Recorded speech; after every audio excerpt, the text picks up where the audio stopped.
Hello, everyone, and welcome back to another episode of the PixelCast. I am Jeremy Alessi, founder of PixelFest, and this week, what I want to do is I want to follow up on a New Year's resolution. I want to have more guests on the PixelCast when we're not doing a PixelFest Devs meetup. So I was really lucky this week and cajoled Kishi Bashi into being on the show. So otherwise known as K or Kaoru Ishibashi. Yeah, you don't go by that too much. So K, he goes by K or Kishi Bashi. He's a wonderful musician, happens to be my next door neighbor. He played the kickoff party at the first PixelFest in 2016. And just as luck would have it, he came over to say hi, and I roped him in to get him on the show. So how's it going? Yeah, it's going pretty good. Merry Sweet. Christmas. Happy holidays. Yeah. Absolutely. Merry Christmas to you. Happy New Year. Yeah. And you were talking about games, and I think that kind of let us in. You're saying you got a PS4. Okay, finally. Okay, I've stayed away from consoles because in the past I've gotten so addicted to games that I've just I think the earliest game I had, in my adult life is I had Rainbow Six. Oh the first one, and then I had Stargate or Star. What's the one? World of Warcraft. Oh, World of Warcraft. And yes. StarCraft. Right. I had right. those two, yes. and I was yes. it was basically I moved in with Keiko, and then my wife then girlfriend, was like, okay, I'm going to bed. I'd be like, yeah, see, I'll be right there, and then the sun would come up. Right. Yeah. And I was just like, I have a blew a whole night. Yeah. You're exhausted the next day. It happens to the best of us. Yeah. And so those were my two big computer games as an adult. Right. Yeah. So you then, it seems like you basically tried to stay away from a little while because you realized, was this impeding on your music career, or was it just? I knew it would, so it's a self-imposed. What's it called? Exile. Okay, and that makes sense. Although I was addicted to phone games for a little bit, Candy Crush. Yes, and two dots and 20. What's the one? 2048 or 10. Yeah, that was a good game. I haven't played that in a while. Yes, with the numbers. Yeah, just in a box. It's the simplest layout, but I think I realized when I was in the studio, I'd be working on something, put some vocals down, and I would look forward to the break I would take so I could play Candy Crush, and that's when I realized I had a problem. Right.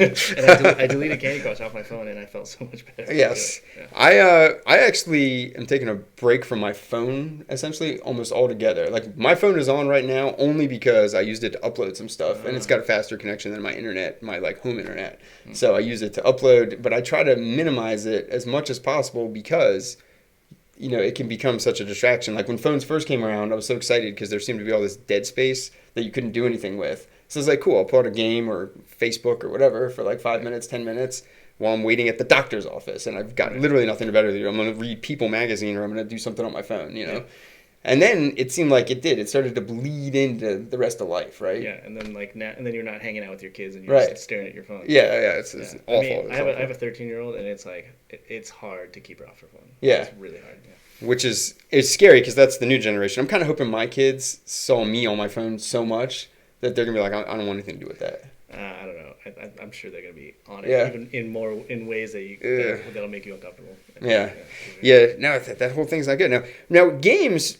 Where I really like games and what I keep bringing up on the show, and the reason I got into making games, because I just like it when buddies come over and we get on the couch and we just play a 4-player game for an hour. If we're lucky, we get 2 hours playing Smash Brothers or something like that. It's at that point, I feel like it's a social gathering. It gives you something to sort of fixate on, play, challenge yourself, whatever, laugh, screw your buddies over, send them over the edge in Smash Brothers or whatever, and it doesn't. When I have those experiences, I usually don't feel like it's taking anything away from anything else, and I guess I usually feel like that's adding to it. Well, I think if you can stop within an hour or two, I think it's fine. Right. Yeah, you're not giving up your whole day or night. Yeah, it's when you can't do anything else and you have to play, and you can't, you're tired and you still have to play. Right. That's the problem. Yeah, I'm trying to think. I don't know if it's with those games. World of Warcraft certainly seems to be one of the games. Blizzard developed this game, and it was one of the first games where it seemed like they're not trying to give you a good time with your buddies that you're paying $60 for. It's I'm going to pay $60 to get a game so that I can. No, they want to addict you. Every month because it's a subscription-based game. So their whole business model is they want to bring you into that world and almost take over your life. Right? I mean, I remember when, during that time we went to the computer store, right? Comp USA or whatever. Yep. And they're and me and Keiko were like, hey, are there any 2-player games? And the guy was like, well, they're called personal computers. I don't think so. What? They weren't Oh my gosh! It was basically like there were no two. It was everything was for you to just get engaged. Right. Yeah. Yeah. I guess with the PC, that's true. I played games on the PC and certainly online games, certainly games that were meant for just me to play and stuff like that. But it was the game consoles were always that's where I really had my best time and sort of like what I live for with those multiplayer experiences. In the last episode, I talked about the NES and the 4-score adapter and playing Ivan Stewart's Off-Road with my friends, which was like the first 4-player experience that we ever had. And I remember my buddies and I just going like nuts playing this game, like ripping each other, just laughing, crying. I mean, Was it like split screen? it was actually, that game was one screen. Oh wait, with little trucks. You remember the little trucks? Off-road that goes around? Yeah. Oh, I love that game. Yeah, the game was hilarious, with right? the nitro? Yep, Oh, exactly. Yeah. That So game's awesome. yeah, and it was, again, it's like one of those memories I go back to. I'm like, this game wasn't trying to it wasn't trying to take away my life or like replace my life. It was just something to sit down for maybe an hour if you're lucky. Cause, Rampage. Yes, that was an awesome game. Oh my gosh. That was like 4 people. Also Gauntlet. Yes. That like, see, my arcade experience, Gauntlet. I'm trying to remember some other 4-player games. I also like the shooter game. I love shooter games. Like the ones where, is it called Future? What's the one where you have to duck with the button? Time Crisis. Yes. I like that as you have the pedal. That's a great game. And I like Silent Scope. You got the sniper rifle. Yeah, I like that one too. There's so many good shooting arcade games. I think my favorite was always Gunblade. Did you ever play that one? Is that an aircraft? It was a Sega game. It's like you're in a helicopter, and it's got a really big gun that like vibrates while you're playing it. Like in Vietnam or something. It was but it was like you were shooting robots and flying around like New York City. And then there was like a ship that you'd fly out to. That was a good one. Great, yeah. That one's so much fun. It's so stimulating because the gun is just always going crazy. Yeah, you're really powerful. Yeah, you felt like I got this giant machine gun. I know. Yeah, that was a good one. I like that one. Yeah, I like those shooting games. But I was never into first-player shooters too much though. Oh yeah, first-person shooters on consoles or PCs or whatever, like a Doom or a Quake. And I just got Star Wars, the new one, and I realized I'm just not into it. I'm just not into that whole. Like aiming, like my daughter got Overwatch and she's playing it. Okay. And it's like, and it just doesn't excite me. Maybe because I'm not good at it. Just like shooting things far away with your character. Yeah, you've got to get the little pixel perfect. It's very different from the where you're aiming like a physical gun as well. Yeah, I think that feels very tactile. Or even like tactile. Because I remember I was there when the first person shooter. What is it? Well, you go Wolfenstein, although you might go back to like Battlezone way back. The wireframe graphics. Well, there's Doom. It was called Doom. Yeah, Doom. Okay, so Doom was. Wait, Castle Wolfenstein was the first one. Wolfenstein was first. Yeah, I remember that one. I was like, this looks cool, but I was never into it for some reason. Maybe I don't like that whole like you have to align your body on the screen to aim. That thing just threw me off. It was never very exciting. Well, no, you're right because there's a navigational component with it, especially in those early games. It's very easy to get lost. I remember in Wolfenstein just being like, where am I? Or Doom sort of getting lost. They would make these levels that were symmetrical, and so you're like, am I on the left side, the right side? You have to pick up on the Nazi shows up. Yeah. And you're like, One thing I did like about Wolf and it was one specific version of it. I had it on the Atari Jaguar. And the sound effects on that particular version were pretty good. Atari Jaguar. Yeah. I've got one of them in the closet here, so it's sitting, it's not far from us. Yeah. But the bosses would have these big stomping, like, and it was in 3D, so you could hear them chasing you in 3D, and that would give me like a chill up my spine as the bosses were chasing me down. I don't know if it was like that on the PC because I never had a sound card on my first PC. So when I played Wolfenstein, it was the first experience I had was in silence. Oh, okay. Yeah. And Wolfenstein was, because game consoles weren't scary back then. No, usually not. Yeah, it wasn't until the 90s or even like PlayStation. Resident Evil. Yeah, maybe it was like the first. I wasn't around, Or Alone in the Dark was one that came out before that, but I feel like Resident Evil was the first like horror game. Oh, okay, yeah. I mean, I like the movies. Yeah. I mean, that's basically when I was just staying away from consoles and just playing jazz. Right. Yeah. That's what I was doing. But. Jazz music. So, if you don't know, Kay is an amazing musician. Plays, I think, essentially every instrument, if I remember, but really does this thing where you reduced it down to the violin, right? I try and do as much as I can with the violin. With the violin, and then with essentially like beatboxing and stuff. Now this might be going back ways because I think you've probably progressed. It's been a little while since I've been to a concert, but maybe like 3 years since I've been to a show. But I play a lot of keyboard and guitar now. Okay. On my shows. Nice. Are you still playing with Tall Tall Trees? Yeah. Okay. Yeah. Awesome. Yeah. Those are good shows. Actually, he's the one who told me about PS4. That's why I got that, and I got Okay. these 2-player. He told me about 2-player games that he plays with his girlfriend. Nice. He says saves his relationship. Yes. Okay. Yeah. Well, yeah, I think gaming with your significant other is good. You have to find the right game. Yeah. Now, you know what, Hillary, my wife, is not really too much into video games, but every now and again I get her into something. She liked Boom Blocks on the Wii. We used to play Wii Tennis a lot. Okay. We play like co-op Wii Tennis. Yeah. I tried to get her into Tetris 99 a couple weeks ago. Great game, by the way, but she was so infatuated with the old version of Tetris that when she played the new one, she was like, "This isn't what I'm used to." Like, what is it? Is it like 3D or something? It's it's not even 3D. It just has a lot of like stimuli. The music is crazy. Yeah. The graphics are crazy. There's all sorts of stuff going on in the background, and it was very different from the two-dimensional Tetris that she played on Game Boy like way back. So she wasn't into it too much. I might try to get her again. Sometimes she takes a little coaxing, but But you have a PS4, right? I do have PS4. Yeah, this game Unraveled was really good. Okay, I'm gonna have to try I played that. with Sola, and it was okay. It's beautiful, and it's kind of it's like a puzzle game. Unraveled 2. And you can play 2-player co-op, or is it competitive? It's cooperative. Oh, that might be good for us. Yeah. Unraveled 2. I'm gonna check that out. Really fun. Next. Yeah. Now, we made a game together back in 2014. Yeah, this background. The game's in the background. There it is. Kishi Bashi. That was my favorite level. We were looking for a video. We did this thing really quick because Kay, when he comes into town, he's busy. He's got stuff to do. He agreed to do this, so you can see the green screen. We've got some weird shadow effects going on back there and everything like that. So apologize for that. Had a video of the game. Couldn't find it real quick, so I put this up. This was my favorite background. Vince White worked with us on this game, so he did the art. Kay did the music. I did the programming, of course. And it's something that I think we were talking about. We should try to breathe some new life into it at some point because it had a lot of promise. It's a really beautiful game. Yeah. And it's like, it looks great. It feels good. I think the problem was you couldn't die. Right. And it just my fault. That was my fault. I think people just got bored with it quickly. So I had this, when we were collaborating on this originally, I had this idea. I was like, listen, Kay, your music is pretty chill. People want to just hear it and enjoy it. Maybe learn the words so you can see the words are in the background. So I came up with this idea to make a challengeless game. Well, it's not challengeless, but you can't die. You can't lose. There's no losing. So there's just hearing the song, seeing the words, and you can see those notes in the background. You just pick up these notes. And you jump. It's just a press. You fly. So you're da-da-da, you do this type of thing. And you can challenge yourself to get more of the notes, and you can use that magic powder to pull, like there was this gravity effect where it would increase your gravity if you use that. So you could challenge yourself to get better at the game and get like a longer streak and all that type of stuff, but there really was no losing. And then Kay was like, and I think this was like the time of Flappy Bird. And so it's the opposite of Flappy Bird. It is the exact opposite of Flappy Bird. It plays like Flappy Bird a little bit, yeah. But he said, you know what? I think there needs to be like a really hard challenge to the game, and we'll give that a try. So maybe we'll bring out like a new version of Kishi Bashi that's really super hard.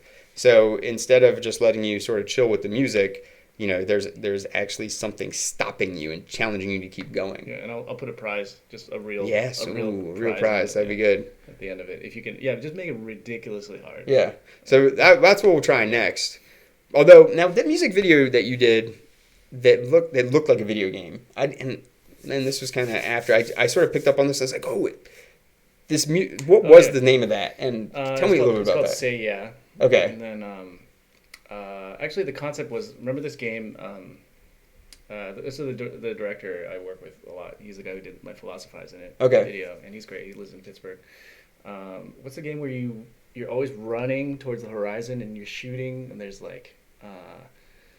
Not like a Temple Run or something like that, right? No, this is before. Space Harrier. Space Harrier. Yeah. It was based on Space Harrier. Because I had this image in my head of like, I like this game. Right. And yes, I was talking to him love about those games. and so basically that's what a lot of it looks like. Those old school Sega pseudo 2D or pseudo 3D. I mean, they were pretty good, but they had the flat sprites. But yeah, there's always something. So yeah, the background is like coming at you really quickly, right? So we're kind of doing that a little bit, and then also just the left to right thing. Right. And I didn't realize this. Okay, here's what's funny.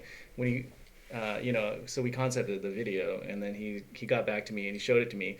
It's going right to left, and I was like, something's really weird about it. And then I realized that most games go left to right. Yes, for some reason, yes. Right? What is that? Kind of like the way we read in this. Is that the science? In most places, Honestly, I don't know. That's very But interesting. it's weird to go right to left, right? Yeah, You always it's go disconcerting. left. I would think it would be disconcerting to go right to left in video game. So anyway, so what he did was I just asked him to flip the image. Right. So he flipped the entire video and it just worked out. Yeah. Yeah. Hey, everything. those are sometimes are the best solutions. That's the elegant solution. There is one society that reads right to left, though. What society? Where's that? Is that? I think Arabic is right to left. Okay. So I wonder. So maybe they like they're- right to left video games. That's something we'll have to research on the show a little bit later. And that's it. We got. You know what? It's 5:17. We've been on for 16 minutes. This is the first episode of the second season. So first episode of 2020 here in the new year. I want to get more people on the PixelCast, and I'm so happy that Kay has decided to join me today. Now you're trying to get out. You've got dinner planned, so I don't want to keep you too long. So can you stay like right here for a little while longer? You got a little while, or you have to go? What, like in 10 minutes? Yeah. I've got like 10 minutes. All right, so we can keep going for 10 more minutes. This is a warning. I can come back tomorrow if you want me to. Yeah. That'd be fun too. That'd be great. Now, I'm trying to think. With you're working on not just music now, but you're touring all the time, and you've got a new album out. But you're also working now on a film, on a documentary. Yeah. Now, can you tell us a little bit about that? Like, I feel like we sort of are both very busy. Yeah, I mean, you just told me about your life. You're getting into so I want to hear about your life. Making a comic book. And, and you have like a top game. So I have a new album out called Omoyari. Okay. And that came out in June. Wonderful. And part of it, and for the past 3 years, I've been going around the country, kind of filming this.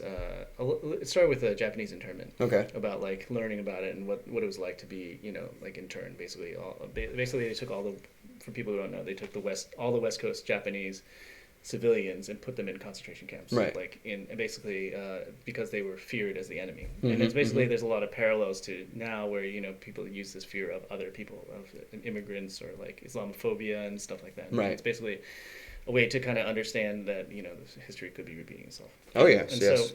So I went around the country filming it and also writing these songs. And so the documentary covers the album creation, but then also how I've matured and evolved and like learned about what it's like to be like a minority in America and how America's changing. Did you feel like that growing up here in Norfolk? Because you grew up in the house next door to where we're at right now, and like, did you sense that here in Norfolk, which is a fairly internationally? Yeah, I mean, people travel because of the military and stuff like that here. I think America. I mean, Virginia. This area is not like Lynchburg or like Richmond or it's like in that. But I think I felt like a minority, like for the most part, I felt like at home, like this is my community, I have friends, But then sometimes people would say racial things. And you'd run into it. Just run, but that's just what it was like in the 80s, 90s, and basically progressively less and less. Same as like black people, like in the 50s, what they had to face, less and less. But I think like the other thing is that a lot of races, like for example, Asian people have integrated a lot or assimilated, pretty well, not perfectly, but we have our problems, but like black people have not as well, and for various reasons. And I think that's the kind of thing where the racism is still baked into society, and we don't know it. Even like privileged people like you or me, or like we think racism is over, but it's not. So it's still in there. Yeah, there's a lot of people that are talking about it being sort of baked into the systems themselves. Yeah. And so even if you have the self-determination, there are things that you don't know or don't understand that sort of impede you. Yeah, it's basically like it's also like it has to do with education. It's like you don't have the parents to tell you to make good decisions for yourself so you can get out of poverty into the middle class. Right. So basically, if you're into the middle class, then you have a real chance at finding happiness, financial success, right? Here in America. So to get into the middle class, there's all these barriers for you, like you don't have any role models, or anybody to look up to who have done that, or you're trying to get a loan from a bank and you can't. Right. Things like that. It's really interesting. Some of the work that we've done through PixelFest and other things too is trying to do education, and we've done it in some sort of impoverished areas. The thing that strikes me about it, and this is interesting, this is coming up in this particular talk. You never know where something like this is going to go. Like this is video games and racism. Yeah. Well, okay, so the interesting thing about it is I find that sometimes folks seem to have a disbelief in a certain idea. Like, for example, if you came and told me, Jeremy, if you worked really hard, you could play in the NBA. And for a while, I played basketball when I was younger. I got pretty good. But, like, I never had any, like, delusion that I would play in the NBA. You know what I mean? So when I've done some of these things, some of these camps, and I will tell everybody that I teach, like, you can make $1 billion game. That's how I pitch it. Like, when I'm showing somebody how to write code, the thing is, like, you could make the next Pokemon Go, whatever. You could make the next Mario, whatever big giant game that you can imagine. That might start with you and maybe one other person. Might be by yourself at first. Who knows? But that's sort of like my intent is to give somebody the skill set where they can build something like that in video games. But sometimes what I seem to sense is that a lack of hope or belief that that's actually true.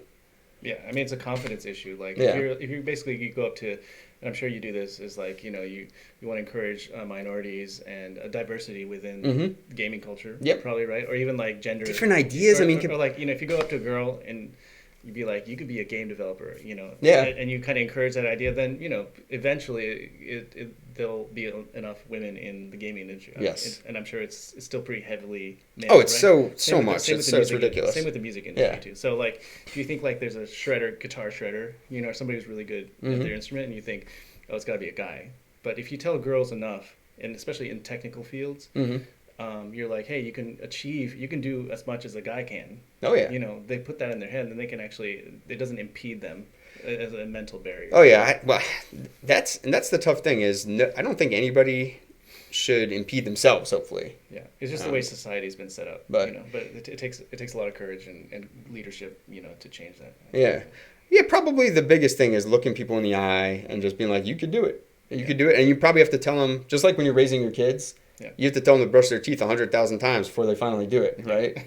Yeah. So maybe it's something like that where it's just going to require a constant focus on it, constant, I'm trying to think of the right word, encouragement. And encouraging people. And inclusion too. Yeah. It's just like going out of your way to, if you want to give people an opportunity. Because, a lot of people, there's still barriers to like these industries that are very either that don't make their doors available to minorities and women. I'd say, well, that's great that you're working on that, and I think putting a focus on it. I know that through PixelFest and through some of the other, and whenever I do any teaching, that it's always on my mind, and it's on the mind of a lot of people in the industry right now. The one thing I was going to say was, I think the reason that's important is because part of a great video game, probably part of great music or great movie, is when you get somebody and you twist their mind in a way it's never been twisted before. That's what makes something fresh, right? Yeah. Like, oh my gosh, my brain has never been twisted. I've never thought about this idea. And of course, if you have the same exact people making games, even if they're making a different game, you can see the pattern. Like before, a bunch of dudes making games for dudes. Yes, they're and by and large, even if it's a different name, there's a very similar style. We even said, I was showing Kay the Swapfire comic book, and of course Vince White did the art for what you see in the background here as well as for the comic book, and there's a signature on that where you're just like, that is the same, even though it's different art, different characters, whatever, there's this signature associated with it. Yeah, this artwork right here. Yeah. And you've got to imagine that there's a signature associated with that, even in the greater games industry, music industry, or whatever, and only inclusion is going to diversify that and make those patterns different and create, and new ideas. Yes, create new things. So it's important. Yeah, that's why diversity. That's why corporations are always talking about diversity. Yeah, because it's a hard thing to do, but then it benefits the corporate culture and the creativity and the productivity. It's one of those things too that's probably going to take some time. If you're talking in the business world, we're coming up here on, we got a couple minutes left. In the business world, of course, everybody is always looking quarter to quarter, looking at their profits or whatever. And this is something that's probably more of a long-term investment. So, I mean, big companies like Google and Apple and so on and so forth, I think they have a big push to hire people. They're younger companies. Yeah. So they're like, they're born in a little bit of when the turning point towards this kind of culture started. Right. Bigger, older companies, they're just like the old dinosaurs. Yeah. And they don't realize it, Now, I'm trying to think. Now, have you gotten any folks and tried to get them, like, to try to technically educate them to do any of this stuff, like, you know, shred a guitar or whatever, write music, whatever it might be. Somebody that's creative that wants to do what you do, but doesn't have the technical skill set, and then try to get them over the hump to do that. I don't know if you've done. I mean, if people reach out to me, right, you know, DMs and stuff, or like if they, you know, then I do educational things. Okay. Yeah, I've seen some talks that you've done at schools and whatnot. But I think I used to. It took me a while. I used to be kind of chauvinistic and thinking that, like, improvising in jazz. Like, I was into jazz so much. Right. And jazz is a really male-dominated, like, culture. Mm-hmm. It's kind of bro-y. Okay. Almost, you know. And so a lot of this, like, flashy improvisation that I was really working hard on, I just realized that this is, like, this kind of, like, toxic, you know, masculinity. Okay. In a technical form, like, you know, basically me trying to show dominance. Right. You know, and then... Interesting. And not really about music in general. It's okay. really just about showing off your skills. So this is like one technique that you can use. You can use and just be like, check me out. Right. And it's a very male technique. Yeah, exactly. Okay. And it took me a long time to realize that, you know, this is something that is doesn't help music. Right. And also, like, this, it's an old vanguard of just, like, the male-dominated culture that it is. Right. And you know, and it doesn't take a man to make that kind of music. Right. It could be very, very cool. So when do you think this documentary is going to be coming out? I'm going to be working on it fiercely for the next 3 months. Nice. Yeah. So, well, I think that I'm going to go ahead and wrap this up then. Okay. I really appreciate you coming on the show, man. Thanks for being on the PixelCast. This is, of course, the first episode of 2020. 2020. Yes, 2020. And I hope to be able to have more guests on the show like Kay, a.k.a. Kishi Bashi. Check out his music. It is amazing. The Kishi Bashi game is not up on the store anymore, but if we do revisit it, and I'll be sure to let you know. Make it hard. Yes, we'll make it exceedingly hard. Yeah. And of course, as always, please continue growing through love of games. Thanks a lot. Have a good evening.